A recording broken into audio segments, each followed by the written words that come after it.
Okay, we are live. I'm up. Um, Yep. how do I conceptualize gig work? Um,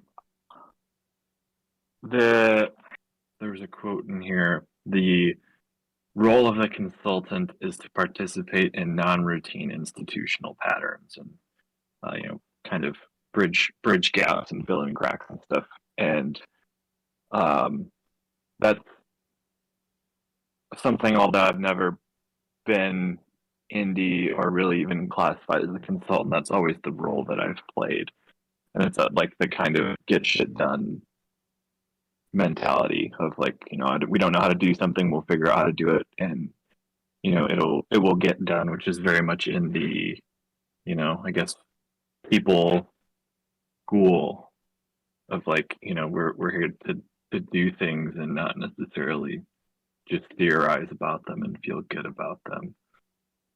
I think the kind of clutch class thing feels right to me, and the last couple of roles that I've been in have been brick orgs that like don't have any design expertise or really have any clue what they're doing, but need it, need the help, and at the same time they're not prepared to like staff somebody with design skills because they wouldn't know what to do with them, right? So it's kind of like I see that a lot of like these bolting onto existing team kind of things that, and a lot less so of just like the free agent free for all that, or like solopreneurship. I feel like is like as a term has taken off, and I like a lot of that is feels very much against how work gets done. And I think like I've read most of the stuff in Art of Gig.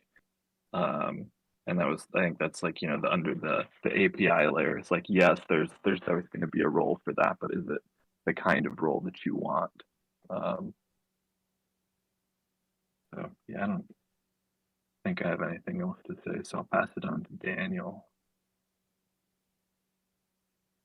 Great, thanks. And yeah, thanks everybody. Thanks Venkat for being here and for all this work. For me, I guess I'll frame it primarily in response to Venkat, your framing in Art of Gig and elsewhere, which I think is classic Venkat, like galaxy brain, incisive analysis, and sort of broad and erudite conceptual scaffolding and referencing of a wide variety of sort of different work and research and discourses, as well as just some sort of strange off-kilter references and perspectives. And then that sort of your own experience and interest of that from the direction you come into it from, on the, let's call it above the API consultant side, working primarily with leadership on sort of like big idea work and thought leadership, decision making, strategy, management consulting. That the framing of platformer, contractor, consultant, and that sort of above the API and below the API framing was helpful, and like helpful orientation and distinctions to draw and making sense of the gig economy, which I think for myself and what I sort of understood to be the more popular usage and understanding of sort of gig worker and gig economy as it was coined was more to refer to that sort of algorithmically enabled, at least, platformer sort of under the API, Lyft driver, Uber driver, TaskRabbit, Upworker sort of thing. So it was kind of an interesting turn to see that sort of appropriated for this more sort of rarefied, higher level management consulting, indie consulting sort of take on it, and then this very sort of deep and broad strategic art of war style treatment of it from that perspective. But I would land myself sort of more on the contractor side, which the distinction you make is sort of like a more of an individual contributor level sorts of work. So like a developer or designer, sort of like analyst, researcher sort of thing versus management, executive coaching, sparring, strategy, consultant, that sort of thing. So more of like doing the work and less directing the work. But the above the API, below the API distinction, I think is super helpful there as well, because platformers are also sort of individual contributors, just with much less agency in their relationships with the clients, which I think is a big sort of just like critical fault or fault line in the freelancing, gig economy, whatever we call it, indie work world, especially as it's evolving. So that was helpful. I had previously just kind of thought of it as where you fall on the stack of the work, lower in the stack from very ground level individual contributor, sort of junior level tasks up to more senior principal level contributors, and then up through the sort of management chain. But that additional layer of above the API and below the API, and then consultant versus contractor was an interesting and useful layer on the frame. And then, of course, from your particular interest and experience, the focus on the consultant side.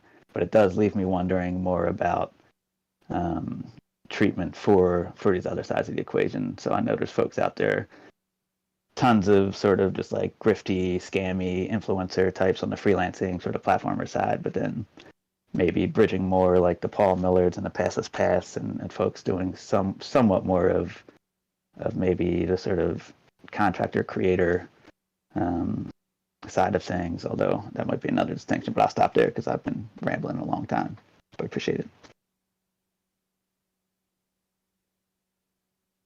And we'll pass to Drew. Hey, good morning. I think the way that I conceptualize gig work is to do with, I guess, agency in a general sense, but like maybe specifically like time. Like if you take the example of an Uber driver, they don't have a lot of variety of what they're doing, but what they do have a decision about is for every particular like opportunity for driving, they can decide whether or not to take that opportunity. So they're managing their time like from moment to moment, from day to day, and then also in a longer time scale, like the whole shape of their career. It's like all like it's something that you control rather than sort of giving up control to somebody else. Like and that, that's kind of why I feel like gig work, like the idea of like becoming a consultant and becoming like a startup founder seem sort of similar, but then the distinction is that when you're making a startup, if you start hiring employees, then that is like a two-way street. Like you're giving up some flexibility of your own, managing your own time because you have a sort of a duty to manage other people. Yeah, and I think like framing it in terms of like agency, it makes sense to me because it's like the platonic ideal is someone who doesn't like isn't reliant on anyone else. Like you wouldn't want to be a gig worker who only has one big client because suddenly you're like anyway, that's a way of thinking about it that I came up with just now. Passing it along.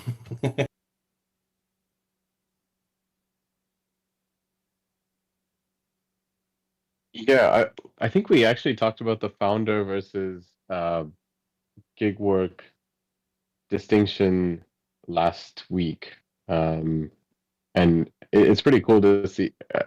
I like where you were taking it, Drew. Like I think there is definitely a further we can kind of go into it. I really like this particular theme. It's honestly, these chapters were one of the reasons I kind of took indie consulting more seriously. I'd kind of been doing this on a slow burn for a few months, and then I tried to get into it, but a lot like Daniel, I think I ended up falling more into the contracting phase. And yeah, it's a pretty steep jump to go from contracting to like true indie consulting.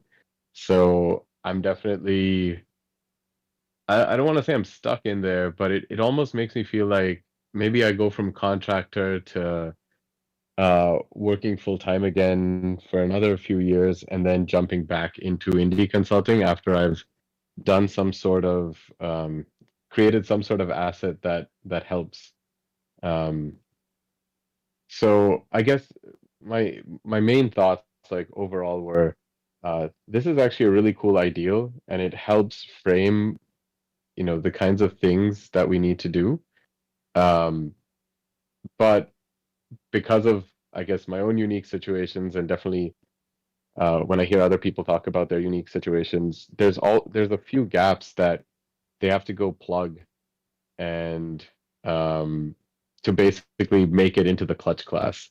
And it's actually fairly difficult. Like I don't know how many people at the end of it will end up above the API versus below the API, but it does seem like the you kind of have to thread the needle on multiple fronts to make it work. Um, yeah, and that's me. I'll pass it to Na, and then I think Jenna. I don't know if I think Jenna's the only person who didn't go above, but maybe we can pass it to Jenna, and then we can get started with the slides. But yeah, Na, over to you. Yeah, so I think the main distinction with contractors and gig workers and indie gig workers are related to type of trust. But I don't have a definition for the type of trust that I'm trying to describe here. So I think it's for me it's the gig and the indie part is kind of a way of life. It's sort of more of a traveling way of life. It's still pretty hazy for me right now, but I think there's a more fixated way of life, and where you sort of dig a root in the soil and dig in deeper.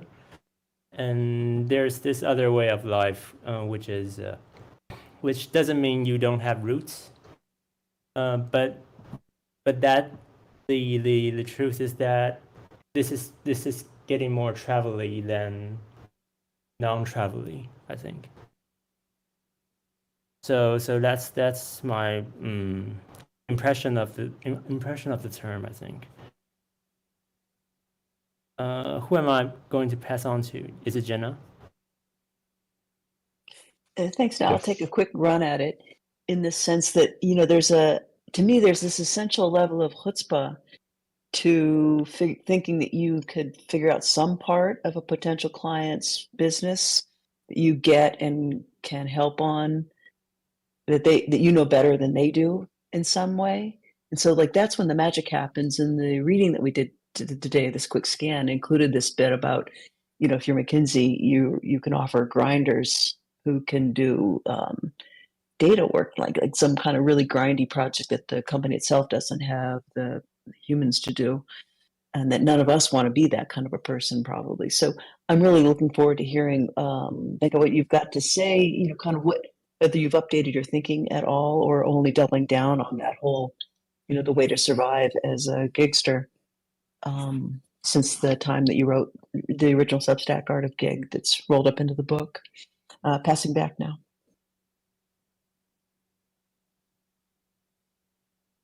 All right. I think Venkat, if you're ready, over to you, and we can kind of react after the slides as well, or however you want to do this. Just open Q&A. Quick logistics check. Can everybody watch the YouTube stream on mute? If not, can screencast and Anuraj can mirror what he sees. Anybody not able to watch the YouTube stream? But there would always be some delay, so it won't match what we are talking about and what the stream is showing. Oh, okay, so might be better if I just share, right? All right, so let me do that. Let me pull up my slides. But while I'm doing that, in some sense, I feel bad for doing this, but the prompt was a bit of a sneaky question. It was a trick question because I think the right answer to what should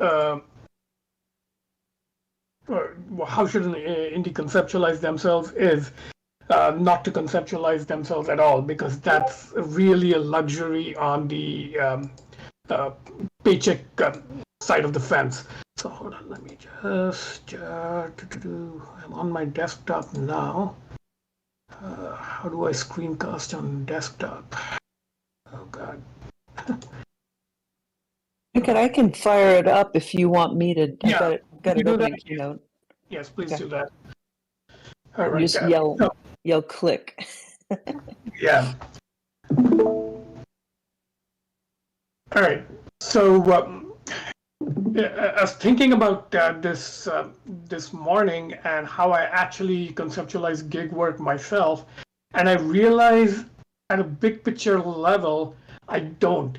Like literally, my conceptualization of gig work is like a series of like fragmentary, almost impressionistic snapshots of the way the world is in a given moment, and it's like you kind of have to fit yourself to the moment rather than have like a mental model of who you are and how you are in the world, and sort of like everybody has to respond to that. And one reason for that is every employee, every paycheck employee is in some sense the main character, right? Like we talk on Twitter about main character energy, and people like Elon Musk have main character energy.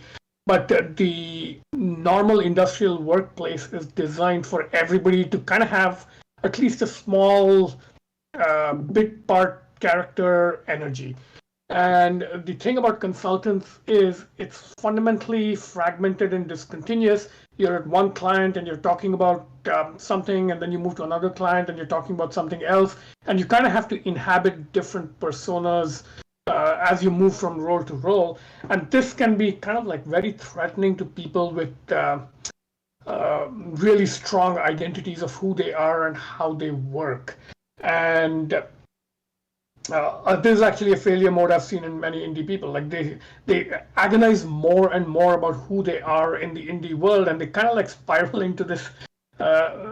You've heard of like the spiral of self-destruction. I think of it as a spiral of self-definition, where they're like responding to the problem of a self-definition not working by trying harder to define who they are. And I think actually the trick is to kind of let go and stop trying to define who you are. And a couple of like, I guess, fiction reference points. If you ever watch the Bruce Lee movie, I think it's called Game of Death. It's a very weird movie. It's so I think later in his career, but it's basically the underlying conceit is that there is a school of martial arts that's the school of no school, something like that. So the way the movie is set up is, I think towards the end, Bruce Lee fights his way up a really tall building with multiple levels, and on each floor he meets a different martial artist representing a different school of martial arts, and he fights with all of them. And at the top, he's like, I think the top level is Kareem Abdul-Jabbar, maybe. I've forgotten. It's a long time since I saw this, but yeah, top level is school of no school, where you leave kind of like all identities based on your style of fighting behind, and finally you're just in the moment and responding to the moment as is. So I think that's like a lovely metaphor to keep in mind. But okay, so the reason I brought up the slides is looking back on the Art of Gig newsletter, it's kind of weird. I like stories, I like narrative thinking, I like sort of thinking of like my own life and other people's lives in terms of stories.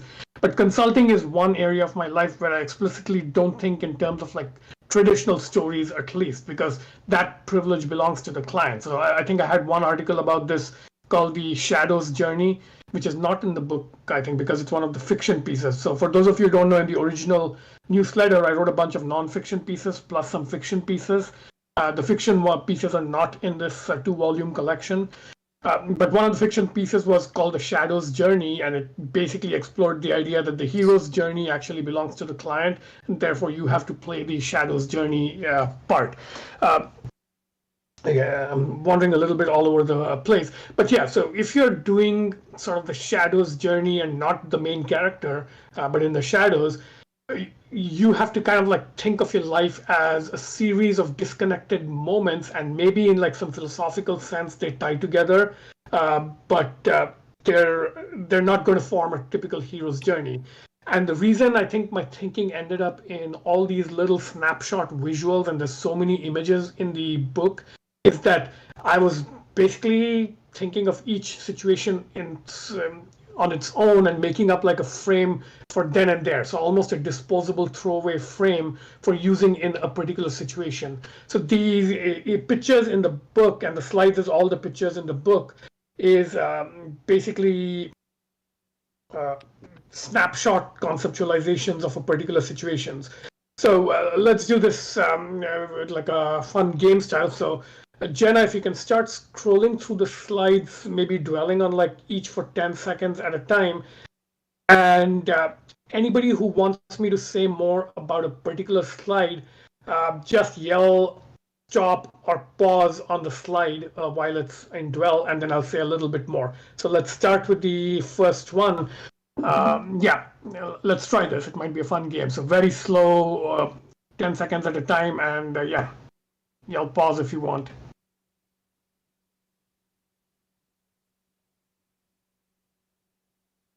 Pause. All right. What is going on in this? All right. Okay, so this is a 2x2 I made up really early on, actually just before I gave a talk at USC in 2011, where I was trying to analogize ways of thinking about the world for actually startup people, but then I transformed the slide into a similar slide for the consulting world. It's when you're out there in the field doing consulting work, you're effectively kind of like informal anthropologist, and you have to decide how are you going to like react to the situation you're in. And the two axes here are you can think with data, which means paying a lot of close attention to what's going on in the here and now, or you can think in terms of stories, as in like what are the invisible stories people are telling themselves. And remember, you can't really be in the story because it's their story. So that's one axis. And the other axis is conservative to speculative is one way to think of it, but conservative is you're kind of like very reality focused, as in, all right, you're listening to the CEO. What story are they telling about events as they're happening? But then there's also speculative stories at play. And sometimes they're actually more powerful than the reality stories. Like people might have a vision or a future scenario they're planning against, and they can be more powerful. And it's useful to think which of those four is the most useful lens with which to be an observer or witness of what's going on. So, of course, if you're doing a conservative, data-driven thing, you're effectively playing the role of a scientist. You're coming and saying, what are the facts? What is the most parsimonious explanation of them? Thick description is more traditional anthropology, where you're like talking to people, you're to some extent entangled with them. You are in the story, but in a minimal way. And you kind of like basically play ethnographer. Fiction is you ask what's the sort of like extended universe people are inhabiting, and what's the sort of like mythologies they're telling themselves. So it's not necessarily their view of reality, but it's like you talk to people at SpaceX and they're like, we are colonizing Mars, right? And it's not necessarily a real story. It might be a fiction that helps them stay motivated, but that's the story at play. simulation might be something much more explicit, as in like the world is this way, where the like you take all the decentralized protocol startups now like Blue Sky and Farcaster, they are actually living in an alternate reality where the platform world of places like Twitter goes away and then they dominate. So they're like planning against a future scenario of the platform world will vanish and then our protocol world will rise, and therefore these Twitter alternatives will rise. So they're kind of like planning for an alternate reality. So that's what's going on in this slide. It's useful to figure out what's the how people are thinking about the context and sort of living in that context. So yeah, let's keep going and look at the next slide to dive into.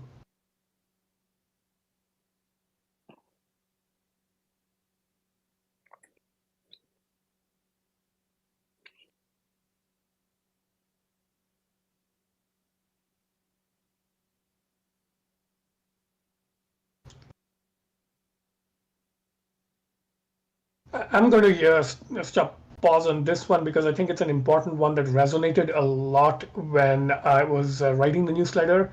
And I think Tom Critchlow, who also writes a lot about gig work, was particularly sort of like nerd sniped by it, and he keeps bringing it up. So I figured there's something there since another experienced gig worker is talking about it. But if for those of you who recognize this format, it's basically my attempt to do Maslow's hierarchy for gig work. But the key point here is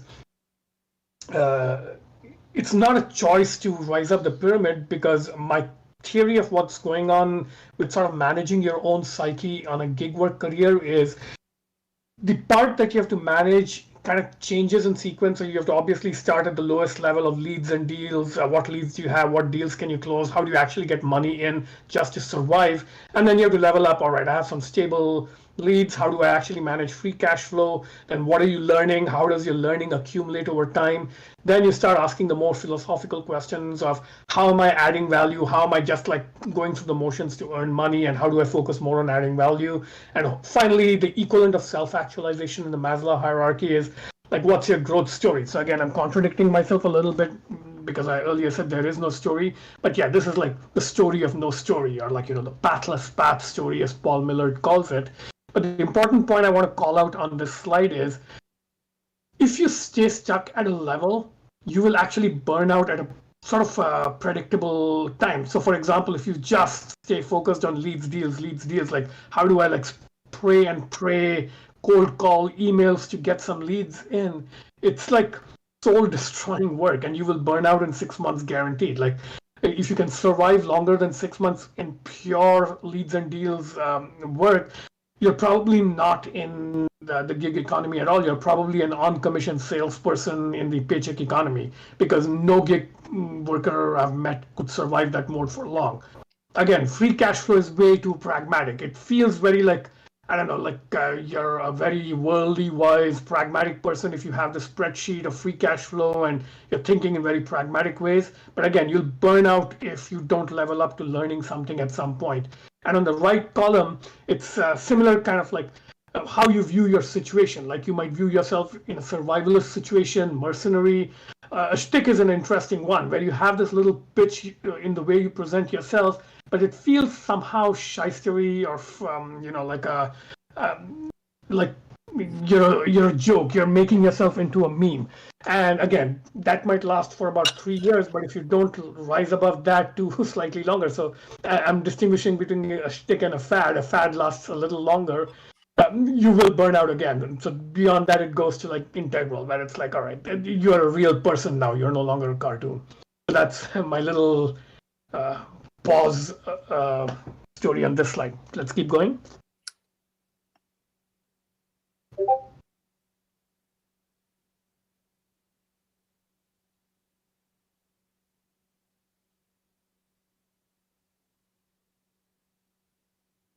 So I'll just briefly say that this series of 5 slides is actually one, and I actually created like a little sequence that should be a movie in the book. If it were a live movie, it would be, if it were a live smart book, it would be a movie. But yeah, layering more layers of interpretation onto this pick 2 of 3 triangle. But that's all I have to say on that. All right. Could I ask a question on this? Yeah. Okay. Yeah. I guess so if you fail on one of these, right? Like I think I guess I'm struggling with the autonomy of goals. Is like going back into the paycheck economy and then going back into the gig economy a valid game you can play, or do you see a problem with that? Like, do you kind of reset if you go into the paycheck economy and then come back? I think you can, but it is a strong function of how you narrativize yourself. Because remember, like I said, the gig economy is low narrative world where you're not telling yourself a story because you're not the main character. Re-entering the paycheck world means you have to restart the story in a sense that's comprehensible to others. So it's actually very similar to, I think the best analogy here is for women who often take a break to be a mom for a few years. And that's one of the toughest things to explain away on in the paycheck economy, because in theory, the paycheck economy is very supportive of families and having kids and pretends to be supportive of women who exit and come back. But in practice, every woman I've talked to, this is like a tough one to narrativize away, because the unspoken perception is that you let your skills and talents decay while you were off for a few years. So it's a very hard thing to explain away. And similarly, with a few years, if you come back, there's a perception of either you failed or there's a perception of there's no story there. You just have a bunch of money-making gigs where you learned nothing and it was like mercenary bullshit, and you were a cartoon. This is why on the previous slide I talked about that. But I think one case it can work is if you can actually re-enter in a more powerful way. So this is similar to making a lateral move across the tech sector. You used to work at Google, you get an offer from Facebook and use the offer to negotiate a higher pay at Google. So this often happens in the higher end of the tech economy. Or you actually do move and then come back. So within the FANG world, I often see people going back and forth between, say, Microsoft and Seattle in the Seattle area. And in those cases, usually the lateral moves have a very clear storyline of I was stuck in the old place, they gave me a promotion in the new place, and I'm coming back almost like, overtaking and coming back to the lane with a higher title or something. So that's a very clear and legible storyline that works really well to socialize what you're doing. But if you take a detour through the gig economy and you want to go back, you better be prepared to make up a good story and a compelling one. So it's unfortunately pragmatically true. But if you stay in the gig economy, the imperative is less, where you don't have to make up a story that makes sense to paycheck people. Yeah. I see. Yeah. But do you think this making up the story is easier for contractors? It is easier, but the story is less valuable. So, for example, you specialize in either an API, a contractor level, or a below the API level. It's very clear what you're doing. The value equation is very clear. So, for example, if you are like a specialized consultant on, I don't know, setting up SAP systems for big corporations, which is a very common kind of contract role. It can be a very high-end contract, very high hourly rate or daily rate, but it's still very clear. SAP consultants are a very known quantity, and you can go back and say, hey, yeah, I can now be the VP of enterprise resource management at this big company because I've done that in multiple companies, right? So that can be done.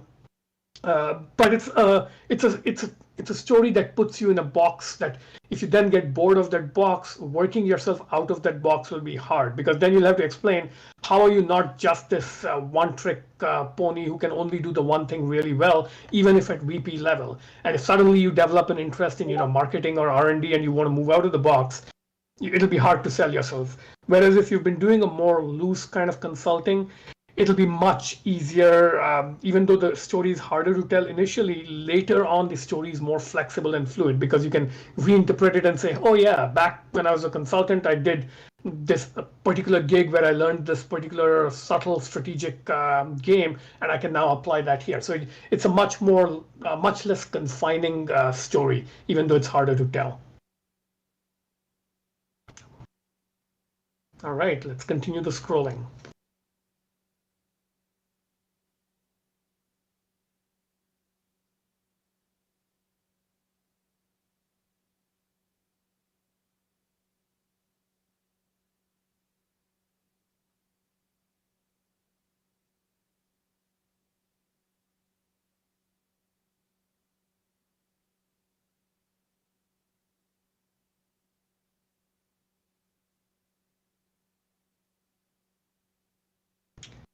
Quick comment here. For those of you who like my old writing on the Gervais principle, be slightly evil, the kind of sociopath era of my writing, the way I think of it.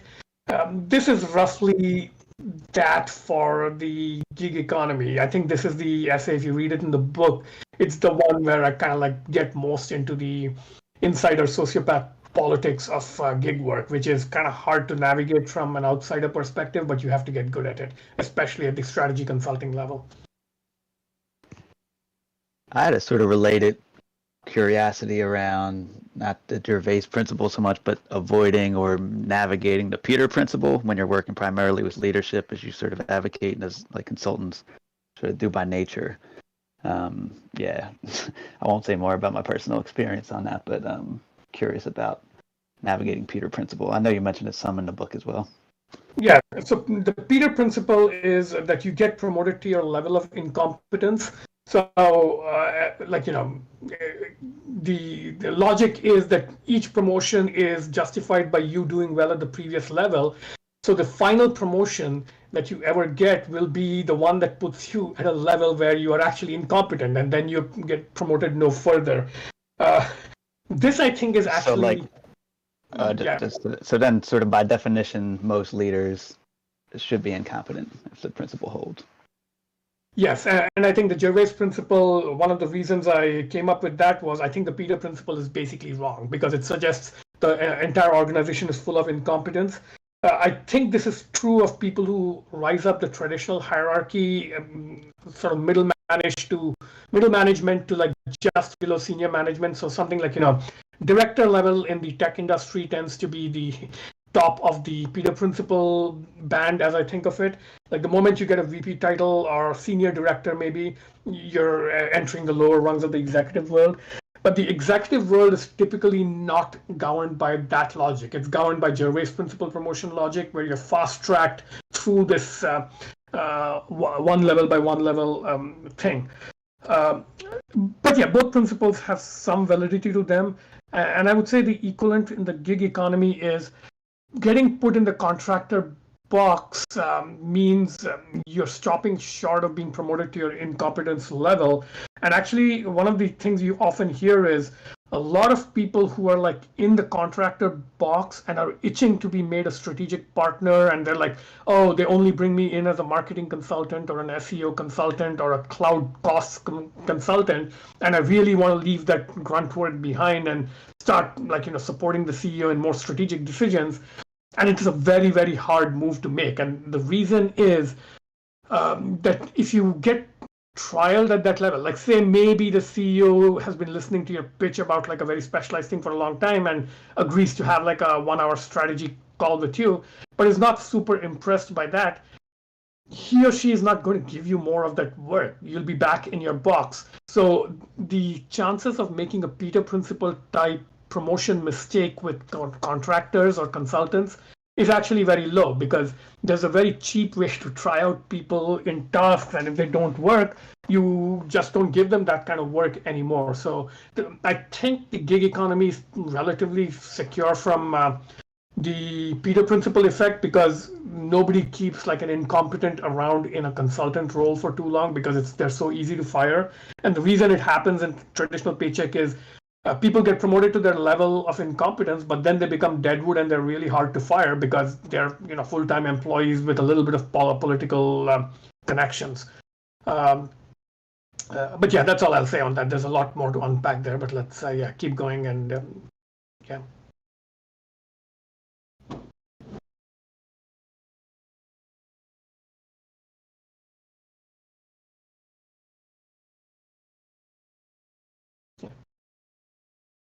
All right, let's pause here. So this one became a meme. I turned it into an NFT. People love it. And I think it's very revealing that this is the most popular diagram in the book, because a lot of people have this gut aversion to doing diagrams and 2x2s because they feel it makes them look cheap and like a management cartoon. And one of the things I think I did very effectively was kind of own that. Like everybody makes fun of 2x2s. screw you, I'm going to own 2x2s as like a wonderful way to think. And I think that worked really well for me, where you take something everybody else thinks is like a joke worthy of contempt and you kind of elevate it to a high level. And I think the reason people resonated so much is, even though it's fun to make fun of 2x2s, and especially because like people who are a little too, I don't know, snobbish and think perhaps too highly of themselves like to go on rant on about 2x2s, secretly everybody loves them because they're like convenient ways to think. They're a way of admitting that, hey, the world is complex and you have your cognitive limits and you cannot constantly be playing like, 6-dimensional chess with like 6 other geniuses in the room with like complicated whiteboard diagrams that only a genius could draw. People are not that smart and situations are complex. So you need very simple scaffoldings to simplify things for yourself. And if you're humble enough to admit that you're willing to use them, you actually almost have a permissioning effect in the room where everybody else is like, haha, this is like a Dilbert joke, but all right, I'll play along. And one of the most valuable things a consultant can do, ironically enough, is to not be the smartest guy in the room, but be the dumbest guy in the room. Be the one to be the first to admit, this is too complex for me. I need a 2x2 to help me think about it. And then you get up in the room and put a 2x2 on the whiteboard, and you can kind of see everybody else visibly relaxing. And it's like, all right, I don't have to pretend to be Einstein anymore. I can talk within this simple frame. And it kind of helps because often you're the one who has nothing to lose by like, simplifying situation, whereas everybody else in the room is, trying to be smart, trying to be the smartest one. And they are like a little insecure about, appearing to simplify too much. So I think that's the reason this resonated, and that's the reason consultants love using diagrams so much, even though they get made fun of for using them, because they know that secretly people want them. Yeah. Moving on. Yeah, Jenna, since you know the material almost as well as I do, feel free to use your judgment to like slow or speed up the scrolling.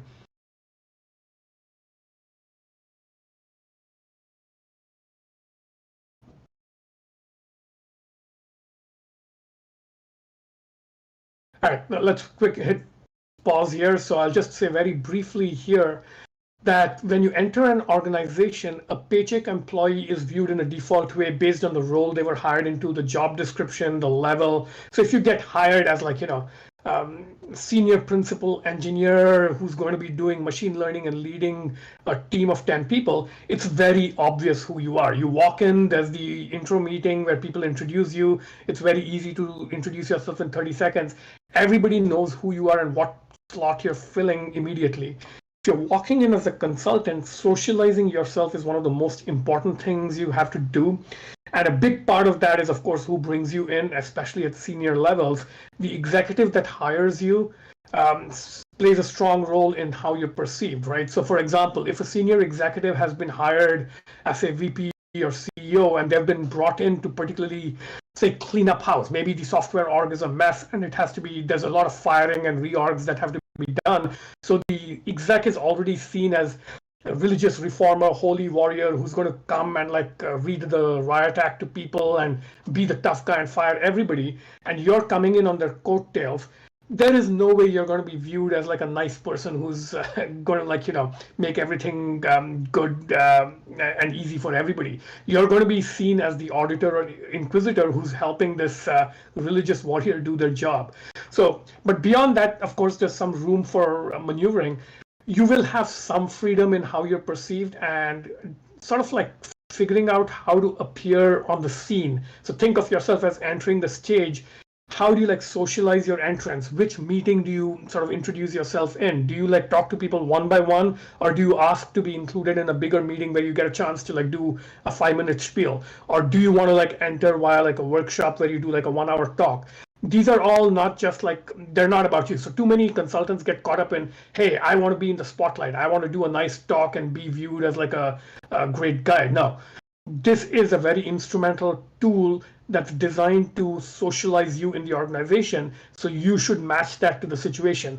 Sometimes you should just sneak in and be like, the wallflower who's just sitting in the back listening.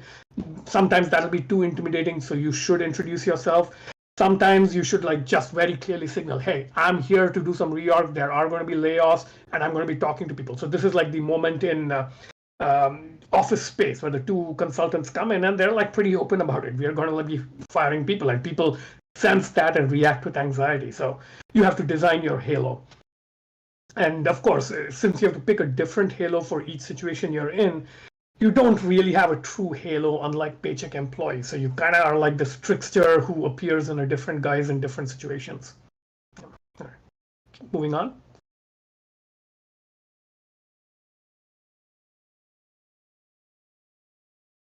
Oops, did we lose the stream? Ah, there we go.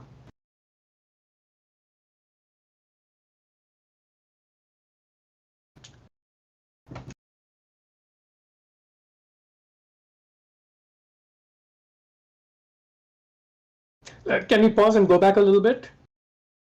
So this is a very important, but very, one more forward, the loop. Yeah. So one of my strict rules is basically you don't want to work with someone deep inside the organization where your output will go through layers of connections to somebody else at the top level who has to approve your PowerPoint, and then you may or may not get a follow-on project and stuff like that. I use this diagram in a bunch of different contexts, but one way to think of it is you only want to work for people who can directly approve expenses and sign paychecks or sign your sort of invoice checks. But one of the reasons you want to do that is you want to work with people who have an independent connection to reality. So senior execs is ideally the case, because they can then decide whether what you're saying makes sense and sign the checks accordingly. They don't have to like report through 6 layers and then decide if you've added value. They can decide because they have like the agency and independent connection to reality to do that. I don't know if that's the context in which I use this diagram, but that's one of the ways I think with this diagram, which is, all right, am I in a short enough loop to reality that the value of what I'm doing is quickly recognized, as opposed to, getting caught in the inner mesh? Keep going. About the previous slide on top of that loop, can you talk about it a little more? The skill-based consulting, not this one. The next one? The previous one. Yeah, this one. Skill one. Okay. Skill-based. Yeah. So, like, my question was basically, can there be a sparring kind of consulting on a really deep skill-based with senior executives? Yes, there can be, and the two I'm thinking of right now, if you follow Carlos Bueno, who is ArchiveD on Twitter, he's spun up a really high-end consulting practice on optimizing cloud costs. So big companies are usually spending millions and millions of dollars on AWS, and typically they kind of have no idea how to think about the costs, because the analytics reporting from AWS is good but not great, and he's built a bunch of tools that help do that better. But typically the money is enough that this is a strategy level question. It's not like, the cost of ordering paper clips. So the conversation, just because of cost alone, goes up to the CEO level, but also because businesses that use a lot of cloud are like, the cloud computing is critical to what they're doing. It's not like a cost like office space. So they actually have to think strategically about it, like, private versus public cloud security, all that stuff, how to think strategically about the costs, which tier to use, how to negotiate contracts. It's very, very skilled. And the way Carlos does it, it is skill-based, but it basically bubbles up to the highest level. So that's one example. And the point to note that is, if a lot of money is involved, it'll automatically bubble up, which means you can't just be like, a spreadsheet model monkey who like does very simple analysis and makes simple recommendations. You have to talk at a higher level. And the other one I want to point out is Tom Critchlow, who I just mentioned. He does SEO consulting, which in general is a very low level sort of grinder task. You hire like the cheapest people you can fire on Odesk to do some SEO for you. And it's really impressive how he's leveled it up to like a strategic partner for the marketing function type of thing. And he now runs this online course called the SEO MBA. And he's one of the few people, I would say, who's worked himself out of the box. Remember, I said earlier that skill-based people get put in a box and it's hard to work themselves out of it and become partners to senior execs. He's one of the people who succeeded. And SEO is an unlikely topic to do that for most companies, because it's like a third level delegation. Like you might have hire a CMO who hires an ad agency, who hires a subcontracting agency where some intern is doing SEO. That's like 6 levels removed. But for companies that depend very strongly on media and marketing, of course, SEO is a very big and strategic function, and it should be at the CEO level. So yeah, Tom is a good example to look at. So yes, the answer is yes, you can do this, but you have to pick the domain carefully, and then you have to pick target clients where the domain matters significantly enough that it's a C-suite level conversation, because the same conversation can be unpaid intern level or CEO level, depending on how critical the function is for people. All right, I think we're several minutes over, so I don't know if we can. I can go a little longer if people want me to, but probably wrap up in the next 5-6 minutes.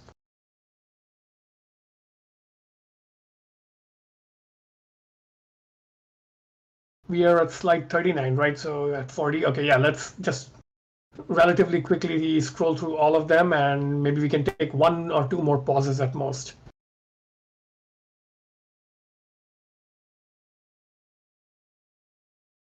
Oh, let's quick pause on the previous coffee slide.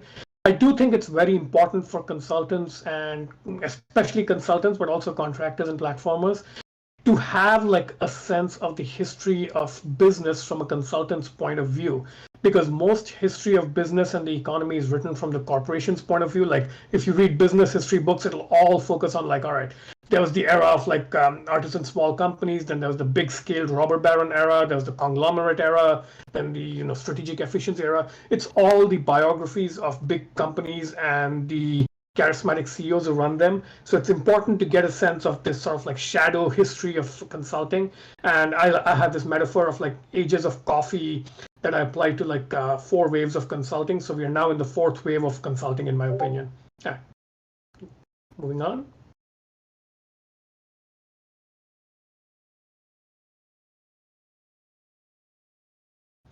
Quick pause on this. I think consultants should learn to do some reasonable spreadsheet math and get really good at spreadsheet models, and actually enjoy being nerds with that kind of math on their own cash flow and business modeling situation. Because if you don't like nerdy thinking about your business on a spreadsheet level, perhaps even with some fun formulas, that's a formula I made up, you're not going to enjoy like half your life, because you do have to think more carefully about this than paycheck people. All right, moving on.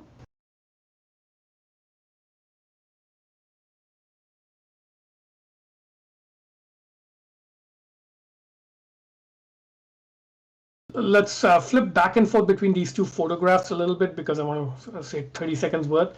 All right, so I think there's 2. You should on the opposite side from like spreadsheets and formulas and like very nitty-gritty of how you think about your business, you should also have like a very philosophical, contemplative side to how you think about your business, which means, like going on walks or hikes, reflecting, maybe reading some poetry, the other extreme of like right-brained artistic thinking. And 2 cues I want to give you here is, it's tempting when you do that, because you're so caught up in the weeds, to always like step back and take the panoramic view of what you're doing, which is like, go up on the highest mountains, survey what your life is at the highest scales. But I think there's actually value to going the other way, which is go up to the most close-in, focused, worm's eye view of your work. So this second picture, because often the biggest sort of contemplation and meditation insights about your work come from looking at your work really close up, as opposed to like, panoramic view. So by this, I mean something like, look at your work setup. Look at how your desk is. Is it messy or clean? Are your papers filed there or not? Look at your computer desktop. Do you have bookmarks? Do you have neat folders? Look at your calendar. Look at your GTD system. But don't look at them in your day-to-day mindset of like, how do I get through this to-do list? But look at it from a philosophical point of view of like, what does this setup at the worm's eye view level of my workflow and life actually say about how I work and think, or like who I am? And it's, I think, easier for people who use a lot of computer tools and do like, programming type works, because this maps very clearly to like, dev environment and tool chain. And often that says a lot about you. It's like almost a Rorschach ink blot test. It's like, tell me about your dev environment and your tool chain, and I'll tell you everything I need to know about you as a programmer, or your skill or experience at it. And this is not my insight. Back when I was running a team at Xerox 12 years ago, my the most experienced programmer on my team, when he sort of led the questioning on candidate interviews, this is the question he would ask. He would almost invariably lead with, tell me about your dev environment setup, tell me about your tool chain. And he would go on in that vein for like 5 minutes. And it would be very revealing, because people who talked a big game and could talk programming concepts, when you poke them on their tool chain and dev environment, it would become clear that they're just like, hands-off non-doers who don't really mess around with their tools and don't know what they're doing. They just sound impressive when they're talking about algorithms. So anyway, so that's something to think about. Think in both big picture panoramic view as well as like close-in view.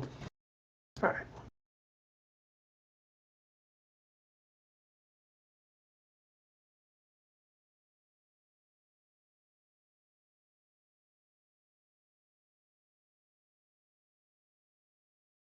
Almost done.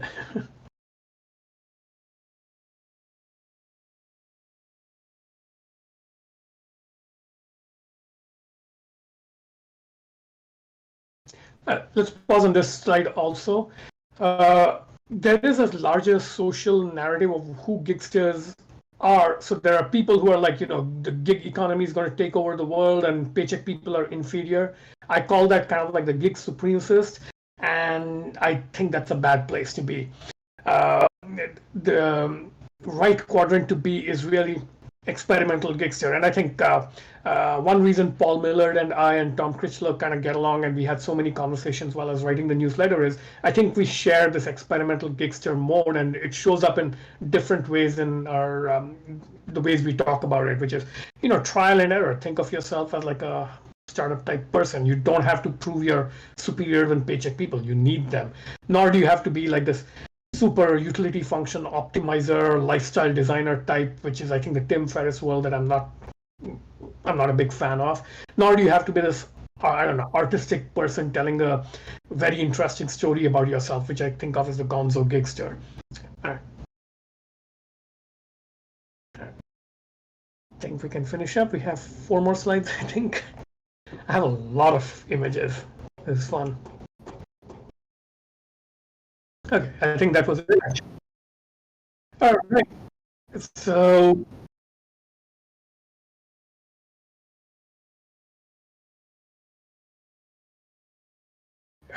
yeah, if I remember correctly, I think this was my little almost like a reflection mirror chart to diagnose your own current state, because I think being mindful of your inner state and what state you are in right now is very helpful, so you don't pick the right sort of posture for the situation, and b react in the wrong way. So the way to think about this is pick one word from each column and sort of like use that to diagnose how you're feeling right now. So for example, I might be in a meeting talking to a client and the energy is just going down and down, and I'm still trying to make the sale. So it could be focused, reluctant rejection. So Paul was talking about how he turned down sort of the book offer that came his way, and he was describing his reaction on the phone call that way. So it's like, yes, you're still focused on the mechanics of closing the deal, but you're becoming increasingly reluctant, and you're like expecting the output to be rejection, something like that, right?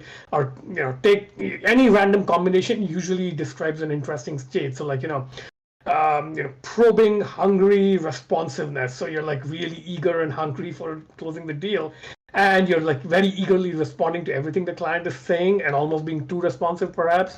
So this is kind of a useful way to diagnose your attitude in any situation, or even when you're introspecting and not in a particular situation. And maybe you then consciously shift gears to a different triplet of words.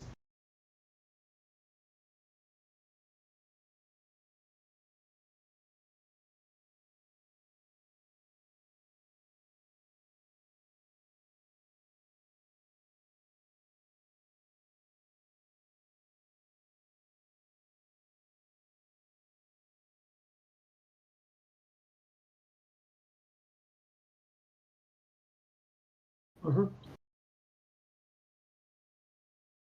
Yep. Mhm. Yeah, I think just on, I don't know, a couple more minutes. I think my overall attitude now that I've finished this book and have like 6 months of distance from it, I'm right now reading the science fiction book, Greg Egan's Permutation City. It's about like people who get themselves scanned and their clones are in virtual reality. And Greg Egan is a mathematician who plays with like mathematical concepts, and his conceit in the novel is that once you've been virtualized into a sentient artificial life form that can be subjective, it kind of doesn't matter what order your sort of simulation is proceeding at in relation to reality. It can be completely chopped up out of order. Your computation can be broken across like 100 different computers, or it can be reordered in time. So in real time, it could be that you're being simulated in this minute, then 10 minutes from now, then you're simulating minute number 5. So it can be completely out of order computation of your simulated self in virtual reality. But since you are in sort of the coordinate frame of reference where you're in the simulation, you are the one experiencing the simulation as a clone, even though it's very scrambled from the material reality way, from the inside it feels all connected up, and you have like a coherent stream of consciousness, even though from the outside it looks completely garbled up. And I think that's like a great way to think of it. There's like lots of like subtle math metaphors you can apply to this, but one that just struck me is a character in Greg Egan's book is called Daniel Lebesgue. And it struck me that this is actually a hat tip to the real mathematician André Lebesgue. And the mathematician, 19th century, he's most associated with a form of integration called Lebesgue integration. So this is a real little weird, but the type of typical integration you learn in school, where it's like a curve and the area under the curve, you draw a lot of vertical rectangles and you add up this area of the rectangles. That's how you think about integration in like basic calculus, right? And that's a good metaphor for normal storytelling. It's like your story is this curve in XY plane, and then the area under the curve is like the accumulating meaning of your life. And I would like to think of like the consultant life as a Lebesgue integral, and you can look it up if you like. But the trick with Lebesgue integrals is the XY graph that you're drawing doesn't have to be like the smooth curve and smooth X domain and the smooth Y domain. It can be completely fragmented. It can be this like atomized, fragmented space, and you can still meaningfully define an integral. So that's how I think of like consultants now. So it's like you have one gig, you have one meeting, and you're like switching context 10 times in a week across gigs. Each is a little fragment living in a completely different world in a disconnected way, but you can still do kind of a Lebesgue integral across your life. I'll post an image in Discord that explains the distinction, but for those of you who like math and have the sort of like background to dive in, I recommend like looking into Riemann versus Lebesgue integrals and like what the metaphor says about your life. For those of you who don't, just take like, fragmented stories versus connected stories as the metaphor here. But yeah, that's all I had to say. So thank you all for listening to me. Thanks a lot. Yeah, this is awesome. Definitely the precursor to the whole indie accelerator thing. So yeah, definitely very enjoyable. Thank you.